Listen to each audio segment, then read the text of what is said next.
I like polarizing video topics. I like when people feel personally attacked for the things that they like because someone else on the internet said something about them. So today we're checking out every WCW mistake explained in 10 minutes. Someone before someone makes the comment, you're gonna need more than 10 minutes. Shut up. Shut up. What?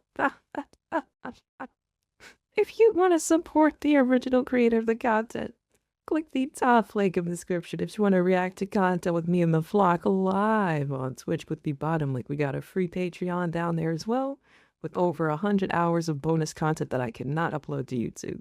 It is free. I'm not trying to scam you. Go ahead, check it out. That being said, let's get right into the Rio. AEW, you're next. We're coming for you next. The first mistake WCW made was giving Hulk Hogan creative control.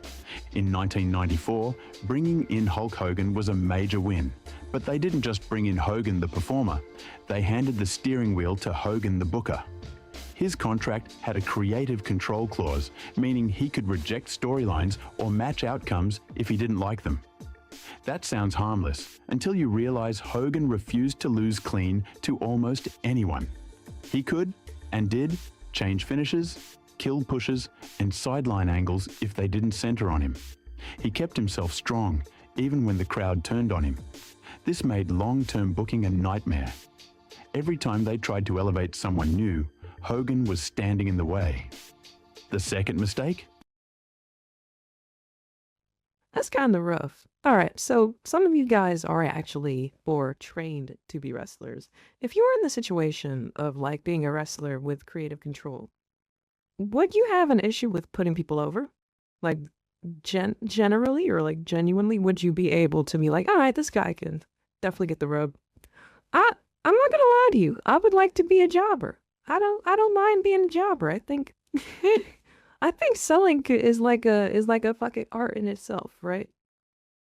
If we can make the moves look devastating and shit, I could take a cool bump every once in a while. I think I can get like a little bit of Spike Dudley love, right? Is there a female version of Spike Dudley out there somewhere? I don't know.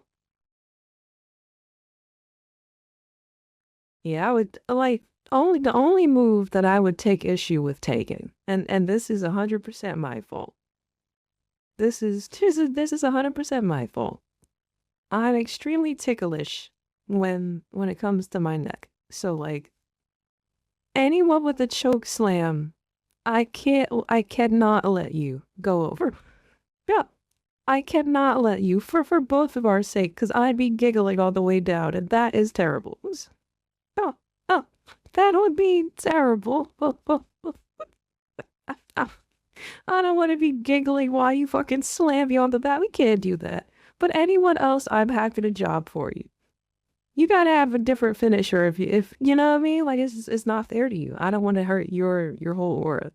Picture the Undertaker trying to choke slam me, but I'm giggling. That doesn't work. That's bad. That's bad.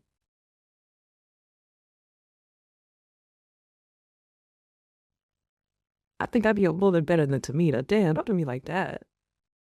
They ran the NWO storyline into the ground. When Hall and Nash showed up in 1996 and teased an invasion, it felt real. Then Hogan turned heel and dropped the leg on Randy Savage. It was shocking. The NWO became must-watch TV. But instead of building to a climax, WCW dragged it on. For years. More and more members joined. Guys who had no business in the group, like Vincent, Buff Bagwell, even Dusty Rhodes, got NWO shirts. The group split into factions. I did not know NWO Dusty Rhodes Hollywood and NWO Wolfpack. Then they merged again.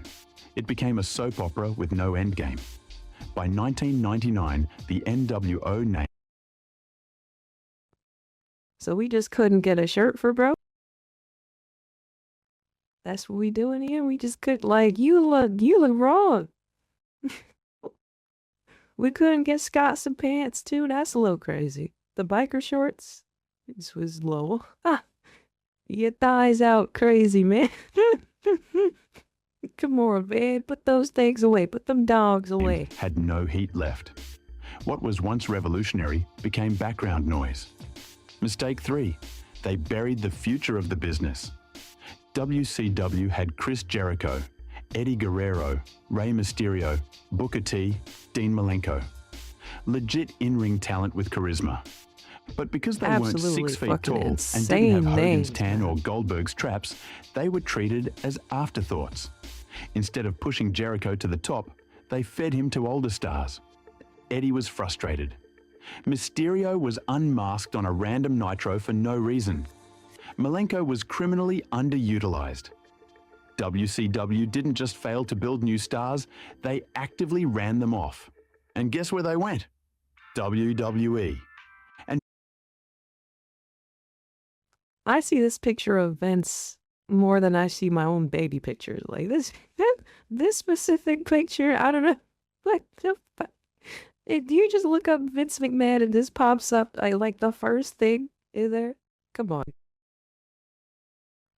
But yeah, man, it's wild to see how many like top tier fucking athletes they had in WCW. Like, especially in the cruiserweight division that they just kinda shafted. And I wonder if it's like a thing of like not knowing what you have while you have it. And I guess we do see that in the modern day too with WWE, right? Where it's like, yeah, there's so many people lost in the shuffle. Like, are you sure you're just gonna let this dude sit in the fucking, not even the mid card, like the fucking side card? Like you're on main event. You're only ever on main event. You don't even get, we don't see you anywhere else. We only see you in the games. And people go, wow, this so-and-so is still employed? Vince didn't waste any time building the ruthless aggression era around them. Mistake 4. They let Vince Russo write without guardrails. In theory, bringing in Vince Russo from WWF made sense. That's crazy. He helped write the Attitude Era, which was dominating at the time. But in practice, Russo brought all the shock with none of the structure. Title changes happened weekly. Workshoot promos blurred the lines so much that even the announcers didn't know what was real. He put himself on TV. He booked David Arquette, an actor, to win the WCW World title. He restarted the company on live TV, stripped everyone of their belts, had matches with multiple swerves and zero payoff. Russo was all adrenaline, no logic. Viewers stopped caring because nothing mattered. 5th mistake. They constantly botched their biggest moments. The Sting versus Hogan match at Starrcade '97 is the perfect example. A year and a half of build. Aesthetic, man. Sting returns from the rafters. We need a Sting in the our silent vigilante. Hogan is the cowardly heel champion. The match should have been a clean win for Sting to close out the story. Instead, they overbooked it. Hogan pinned Sting clean. Then Bret Hart, just recently jumped from WWF, comes out and restarts the match, claiming a fast count that wasn't even fast. Sting wins, but the crowd was confused. It didn't feel like a triumphant win. It felt like a mess. The momentum died on the spot, and WCW never recovered. Mistake 6. They gave away PPV matches for free, constantly. Why build to a climax when you can just give away the biggest match on Nitro, right? Goldberg versus Hogan, title versus undefeated streak, was given away on free TV in the Georgia Dome. It pulled huge ratings, but sacrificed long-term revenue. Imagine if they built that up and sold it on PPV. Did Goldberg lose that match? That one decision alone probably cost them millions. And it wasn't a one-time thing. They gave away title matches, grudge matches, dream matches, just to pop a rating that week. They taught their audience that you never had to pay for anything, because it was all going to be free eventually. 7th mistake, the contracts were financial insanity. Guaranteed money, full creative control, limited dates. WCW wrote contracts that gave the wrestlers more power than the company. Guys like Hogan, Nash, Goldberg, and Bret Hart had deals that paid them 7 figures no matter what. Some even had clauses where they'd get paid more if someone else signed a higher deal. It was a broken system. Plus, there was no accountability. If someone didn't want to show up or didn't want to lose, they didn't have to. WCW was paying millions to guys who were working part-time, calling their own shots and killing storylines in the process. That's not a wrestling promotion. That's a retirement home. Mistake 8. They expanded faster than they could handle. Nitro was successful, so they added Thunder. More programming, more touring, more production costs. But they didn't have the infrastructure. WWF had a developmental system. WCW didn't. WCW didn't even have a consistent writing team. Thunder quickly became the B-show, filled with filler matches and half-baked Whoa, was that it? storylines. House shows were poorly attended. Production costs ballooned. They grew too fast, with no plan to support it. And as soon as the ratings slipped, the overhead crushed them. Mistake 9. Backstage politics dictated everything. Kevin Nash, Scott Hall, Hogan, all had leverage in their deals, allowing them creative input. There was no real power structure. Mistake. Nash was Nice. literally booking the show while still wrestling. He ended Goldberg's streak, with help from a cattle prod. Then Hogan laid down for him in the finger poke of doom. It was a joke. Wrestlers were writing their own storylines, changing finishes, and playing favorites. If you weren't part of the in crowd, you had no shot at a push, and the locker room knew it. Morale dropped. The product got worse. The fans tuned out. Mistake 10. I think it's really tricky when you've got like multiple wrestlers involved in like their own creative. Just because it's so easy for like ego to get involved, it was probably even crazier back then. Just a kayfabe, or I guess what remained of kayfabe back then, were like, I don't know, man. We I think that's probably like an issue with like creative in general, where there's just too many hands in the pie. But then again, if you have shit going like unchecked, you end up with the Vince creative where it's like, what's going on, Fergal? What do you mean? What are we doing this for? I don't know. You gotta have like a fucking just a realist back there that is just able to sit down and tell you, hey, we should probably swerve away from that. That's a little dumb.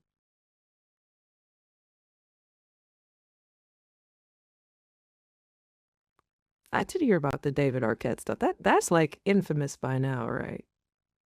I didn't know it was one in such a convoluted way. I did not like. Ignored the fans. Judy Bagwell on a forklift.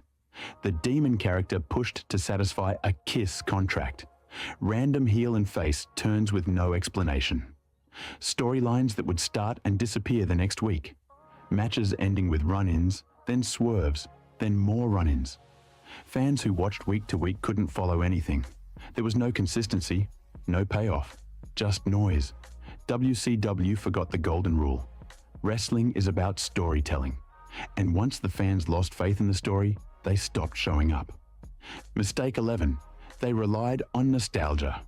While WWF was creating The Rock, Triple H, Edge, the Hardy Boys, and Kurt Angle, WCW brought in Roddy Piper, Sid Vicious.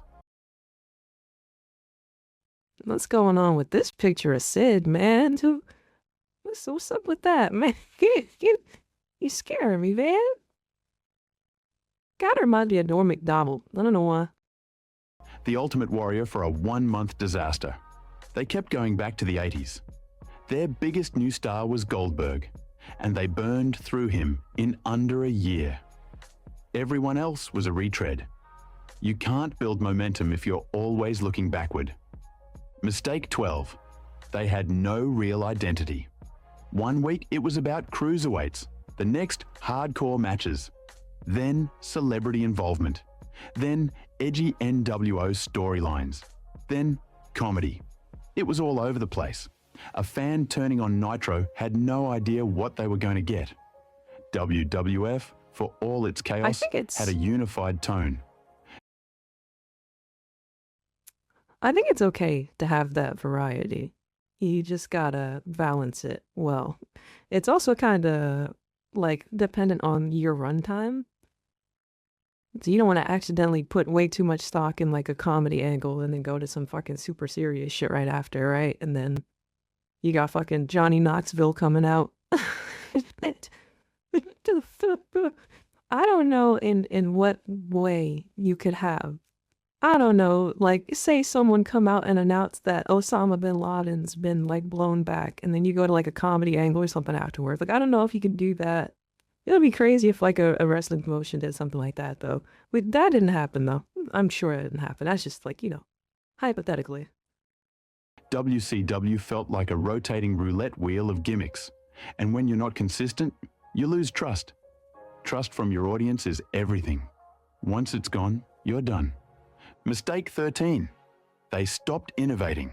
WCW changed wrestling forever with Nitro, the Cruiserweights, and the NWO. But by 1999, they were following WWF's lead, copying ideas, chasing shock value, trying to out-crash TV with more blood, more chaos, more swerves. That shit looks But it was crazy. always one step behind. The same company that once revolutionized wrestling was now a follower. And in wrestling, if you're not leading, you're losing. By the time Turner executives pulled the plug, WCW was bleeding money. Ratings had tanked. Talent had jumped ship. And what was once a legitimate rival to the Nikki, how are you? WWF was sold for just $2.5 million. Not per show, not per year. Total. Thanks for watching. Cool. These videos will be posted a lot, so make sure you subscribe if you Definitely bought that for a steal for just 2.5 mil. Yeah, Vince definitely swooped in like, yeah, give me all them contract. I'm sure you guys have some of your own thoughts on what happened with WCW. I'm not too well, I was never really a WCW kid. I only got to experience some of the wrestlers and stuff via osmosis or like, the one-off video games that my cousins would have at my grandma's house. It was like, oh wow, I like this Sting guy. This Goldberg guy is really cool. But I'm interested in this content creator. I got a feeling that they might be like a little bit of a surface level AI thing, surface level chat GPT thing. Chat GPT thing. I don't know why. Saying that fast is kind of way hard to say, but yeah, if you guys have any insight on any of the things they mentioned, please let me know.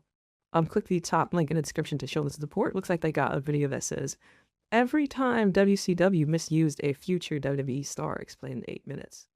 Interesante. Interesante.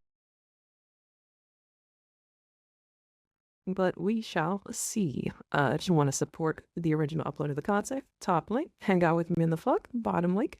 Free bonus Patreon with 100+ hours of content that I have not uploaded to YouTube, all wrestling related. Click it. Go. Click it. It's free. Click it. I'm not lying. It's free. Click it. Click it. Thank you so much to those of you that have made it over to the Patreon. I appreciate you. I'm still hungry.